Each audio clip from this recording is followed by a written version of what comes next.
Hello friends, जय श्री कृष्ण। मारा kitchen में तमारू स्वागत है। आज आपणे सुरेन्द्रनगरना फेमस सेव ममरा बनावीशुं। एकदम चटपटा स्वाद साथे बनावीशुं। जो तमे क्यारे सुरेन्द्रनगरना सेव ममरा ना खाधा होय तो एकवार बनावीने टेस्ट करजो, खूब ज भावशे। साथे आपणे ममरा चटपटा बनावा माटे स्पेशियल मसालो बनावीशुं। तो चलो चटपटा स्वाद साथे सुपर टेस्टी रेसिपी स्टार्ट करिए। रेसिपी स्टार्ट કર્યા પહેલાં જો તમને મારી રેસિપી ગમતી હોય અને હજુ સુધી ચેનલને સબસ્ક્રાઈબ ના કરી હોય તો પ્લીઝ સબસ્ક્રાઈબ કરજો અને બાજુમાં આપેલ બેલ આઇકન પ્રેસ કરજો એટલે નવી નવી રેસિપીના નોટિફિકેશન મળતા રહે। સૌથી પહેલાં સુપર ટેસ્ટી રેસિપી બનાવવા માટે મેં અહીંયા બાસમતી મમરા 200 ગ્રામ લીધા છે। માર્કેટમાં 2-3 પ્રકારના મમરા આવે છે, પણ આપણે આવા બાસમતી મમરા લેવાના છે। સાથે 250 ગ્રામ ચણાના લોટની મીડિયમ સેવ લેવાની છે। આ સેવ તમને માર્કેટમાં પણ મળી જશે, પણ મેં ઘરે બનાવી છે। મેં નાયલોન સેવ અને મીડિયમ સેવની રેસીપી આગળ મારી ચેનલ પર શેર કરેલ છે।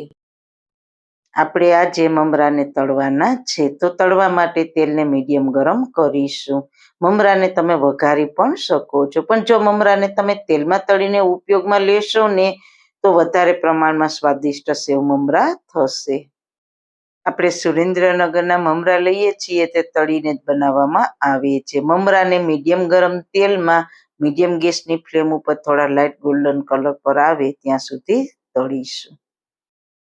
જો તમે ધીમી ગેસની આંચ ઉપર તળશો ને તો મમરા તેલ પી જશે, અને હાઈ ગેસની ફ્લેમ ઉપર મમરા તળશો ને તો મમરા લાલ થઈ જશે।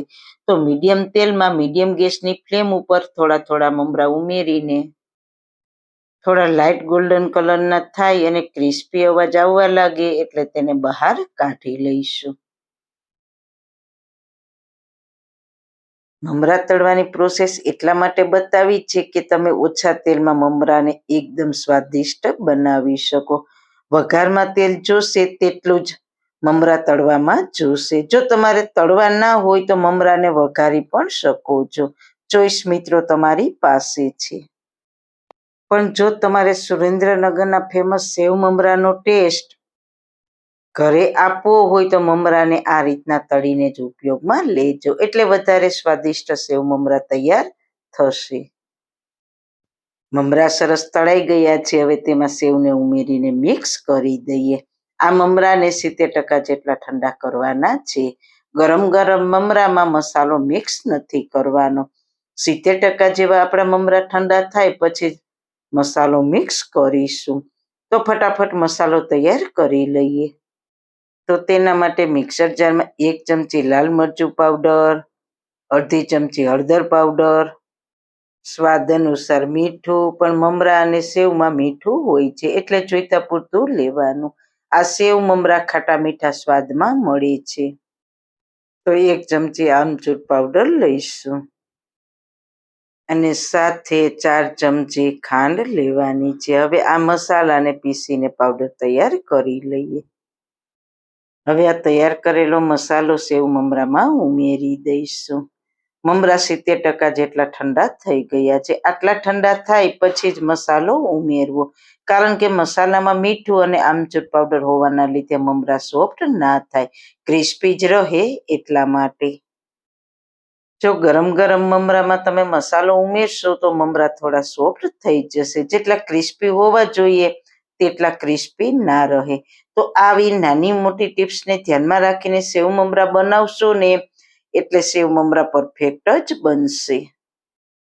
મસાલો સેવ મમરામાં સરસ રીતના મિક્સ થઈ ગયો છે અને કલર પણ સરસ આવી ગયો છે। તો છે ને સુરેન્દ્રનગરના ફેમસ સેવ મમરા જેવો જ કલર, ટેક્સચર, લુક, ટેસ્ટ પણ તેવો જ જબરજસ્ત છે। તો જરૂર એકવાર ટ્રાય કરજો।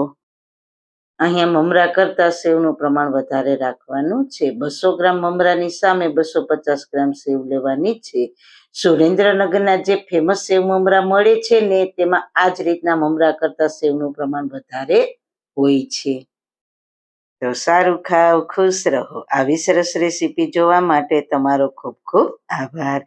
મારી રેસીપીને લાઈક કરજો, શેર કરજો, મારી ચેનલને સબસ્ક્રાઈબ કરજો. ફરી મળીશું એક નવી જ રેસીપી સાથે. જય શ્રી કૃષ્ણ.